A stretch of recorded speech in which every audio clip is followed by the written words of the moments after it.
My wife dropped the bombshell that I'm replaceable. This shocked me to my core and gave me a heart attack. Only now that I'm in hospital she regrets saying it. I, 30 meters, have been married to my wife, 29 feet, for 2 years, and we have known each other for 6. A few weeks ago, we had an argument, and during our disagreement, she told me that I am replaceable. After our argument, she went out with her friends. I have been dealing with some health problems for a while, and the argument stressed me out, leaving me nervous and unwell. I was alone in the house and decided to call the paramedics because I felt that something was really wrong. To sum up, I suffered a heart attack. In the hospital, they tried to reach my wife, but she didn't respond. I guess she was likely still upset from our argument. She called later after coming home, when she found out that I'm not there. After learning of my condition, she came to see me and stayed with me the entire time, constantly crying and holding my hands.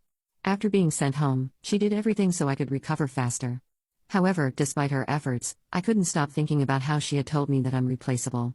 I constantly think about it. I want to confront her about it, but I don't think I'm ready. I'm trying to understand why context matters. In what way or situation is it acceptable to call your partner replaceable? The audacity to even say something like that is beyond me. Before you ask questions, I've got some answers for you. We have no children. I have genetic health problems, external factors also contributed to my problems, and it's ongoing. I have higher salary than her, so I mostly pay the bills or buy things for our home, and I mostly cook and clean. She does it too, but most of the work is done by me. It's not 50-50, more like 60-40. I don't think she is actively trying to kill me, I hope so at least, and I don't know if she has a buddy used for fun. The elephant in the room is that we had an argument about our house, some issues with it. After that we also discussed our priorities, careers and intimacy. At one point, discussion was replaced by her venting and saying things not even related to original discussion. I had no issues with her ranting about things until she told me that I'm replaceable. That was the end of conversation. I no longer wanted to talk. She finds my silence terrifying, but she didn't stay in the house for long after argument. I don't know when she came home. I woke up in the hospital and she was there. She kept crying and holding my hand. She didn't speak much, she couldn't. Update 1. I've decided to separate for a month. We will go to a counselor and speak maybe a few times a week. If she cares about me, she will accept it and do everything she can to improve our relationship and marriage. If she starts playing around, going out on dates, or if I suspect her of cheating, I will end it. There won't be any forgiveness or second chances. I will make an update post sometime in the future. So many of you reached out and offered support and advice. I think the least I can do is provide you with the update. Thank you all very much. Update 2. As promised, here's an update on my situation. I won't go into much detail, just the most important things.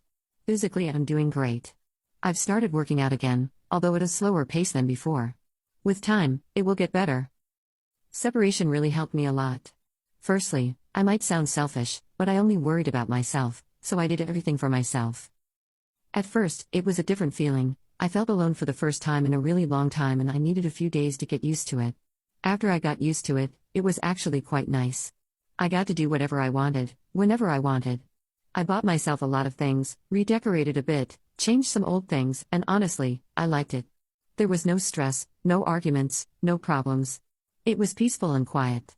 I also got myself a cat, and the two of us get along really well.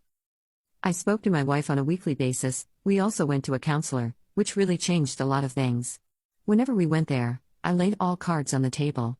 I was really honest, maybe too honest, and I said a lot of things that had accumulated over time, every annoyance, issue, pretty much everything I thought could be way better. My wife took the separation really hard. It was really bad. For the first few days, she was fine or she pretended to be, but as time progressed, it was clear she wasn't doing well. What I did was whenever we went to a counselor, I focused only on trying to figure out my marriage and issues with it, but as soon as I left the counselor, I checked out. Like a switch, I didn't want to bring any of it home and disturb my peace. My wife also started individual therapy for her own mental health and issues that have been present for some time. I asked her if she cheated on me, and honestly, I expected some outburst of rage or yelling, but there wasn't any of it. She was really sweet and told me no, and that she understands why I might think that, and she offered her phone and her social media accounts for me to check.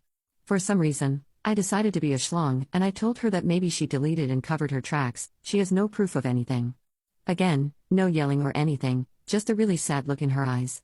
I realized that I went too far, and I apologized. Time passed, and I decided to let it go.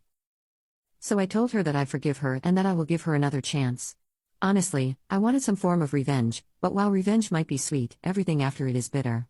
I also told her that I won't forget her words. Anyway, she came back to my house, and everything changed. No longer am I doing most of the stuff, she now works just as hard, maybe even more than me, and she doesn't allow me to do certain things, much to my annoyance. We will continue going to a counselor for a little bit longer, and she is still going to her individual therapy. While I liked being alone, I truly missed her. I missed her hair, her smile, her eyes, and now I find myself looking at her and paying attention to everything she does. I guess separation made us appreciate each other way more than before. Maybe we took each other for granted, and we didn't value each other until we split. I think we fell in love again. I can't describe it, but each hug, each touch feels different, like it radiates with sincerity and love. As for the future, I'm planning a trip in secret as a surprise, so we can go out of town for a few days, just the two of us. Time alone really helped me relax and not worry about unimportant things. I focused on myself and what I want my marriage to be, and my life. So now, I'm going to work towards that. We really learned to communicate much better than before, we became much more open towards each other, more vulnerable. I think it will help us going forward. I guess after all, it turns out that I'm not so easily replaceable.